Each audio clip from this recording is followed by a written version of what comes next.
Posted by you/valuablebit9799. 29F, don't drink alcohol. The short answer to why is that I grew up with two highly abusive alcoholic parents. It took a lot of self-work and therapy for me to even be able to be in the same room as people who are drinking. When I meet new people, I politely turn down drinks by saying something like, I don't drink. Occasionally, people ask me why, but I never share the traumatic details. I've never had anyone push the issue, until last weekend, which made the situation all the more bizarre. On the second Saturday of every month, my husband, 30M, and his sister, 32F, host a cookout or similar event for their childhood friends. I've always thought it was really cool that they've stayed close with so many people, especially since I moved away from home and only keep in touch with one school friend.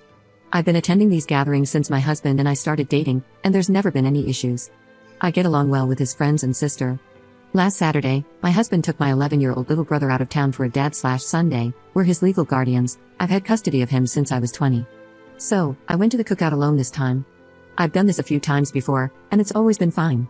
My sister-in-law handed out the usual mimosas, and I asked for just orange juice, as I always do. However, when I took a sip of the drink she gave me, I immediately spit it out because I could taste champagne. I turned to my sister-in-law and said, "Oh, you must have given me your drink by mistake." When I turned, I noticed her and two of her friends laughing. I was confused and asked what was going on. Through giggles, my sister-in-law said, "We thought it would be funny to see how you react to alcohol since we've never seen you drink before. You should have seen your face." I was so shocked that my only response was, "What the hell?" As they continued laughing, I told them I was leaving. I don't even remember the drive home because I was trying to keep myself from having a panic attack.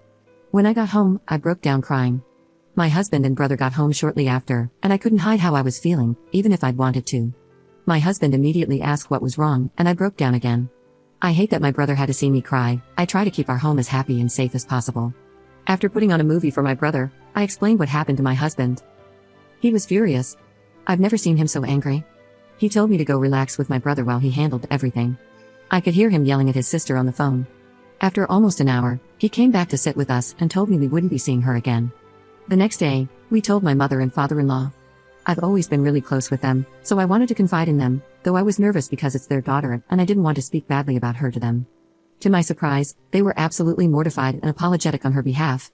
I was so relieved, as my little brother adores them, and it would have been devastating if our relationship with them had suffered because of this. This past week has been strange. I feel deeply betrayed. I hate that my sister-in-law and her friends used me as some sort of entertainment. I know they don't understand the trauma this triggered in me, but I'm confused as to why they thought that was okay. I also feel guilty because I don't want my husband to stop attending the cookouts or to lose time with his friends, and I don't want him and his sister to stop seeing each other because of me. My husband has been amazing and reassured me that it wouldn't be my fault if he and his sister never speak again. Still, it's hard not to feel that way. Don't worry, I've had several emergency therapy sessions this week, and I know I'll be okay. It was just such a bizarre experience. It might seem like a small, inconsequential event, but it's been a crash course in trauma, triggers, PTSD, and more. Typing it out has been so helpful. Thanks for listening to my ramblings. Update 4 days later. Thank you to everyone who left kind comments and messages on my previous post. I'll get right into the update. A lot of you guessed correctly, this isn't the first time my sister-in-law has done something like this. She is definitely what some would consider a mean girl. My husband and his parents have had multiple falling outs with her over the years, but they've been on good terms recently, until she pranked me.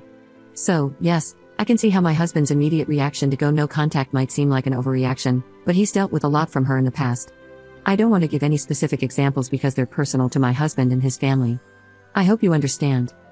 Here's what happened after my last post. After talking with my therapist and my husband, I decided to message my sister-in-law. I asked if she wanted to get lunch and talk about what happened. I wanted to explain some of my past to her, my PTSD diagnosis, and why what she did affected me so much. I just wanted this to be over so we could come to an understanding. But she never responded. A couple of my husband's friends who were at the cookout when the prank happened called us to check on me. They said they had no idea my sister-in-law planned that and would never have let it happen. That's probably why she didn't clue them in on the prank. They told me that after I left, they told her it wasn't cool. After a couple of days, I gave up hope of her messaging me back and decided to start moving on. Yesterday, my sister-in-law blew up my husband's phone. She said some pretty awful things. To summarize, it was along the lines of, "It's not my fault your wife is a PC who's scared of champagne." She called me all sorts of names, everything from BTCH to CMT. She said she never liked me and wished my husband had stayed with his high school girlfriend. They broke up when they were 18, by the way, my husband is 30 now, lol. The worst thing she said was that my husband was just doing charity by taking in a couple of orphans. If you don't remember, I have custody of my 11-year-old brother, and we don't have contact with our parents because they're abusive. So, yeah, some pretty awful stuff. I was honestly just shocked. I thought we got along fine. We were never best friends or anything, but I had no idea she held this much animosity towards me. Maybe she's just embarrassed and lashing out because her parents and some of her friends berated her for it? I don't know. My husband sent her just one message back, saying he never wants to see or talk to her again, and then he blocked her and her husband's numbers. He told his parents what happened, and they were furious too. I don't know what they said to her, but they're about as done with her as my husband is. Since I've been in therapy and have support around me, her words didn't bother me much. I know she obviously has her own problems to deal with, and I'm just her latest target.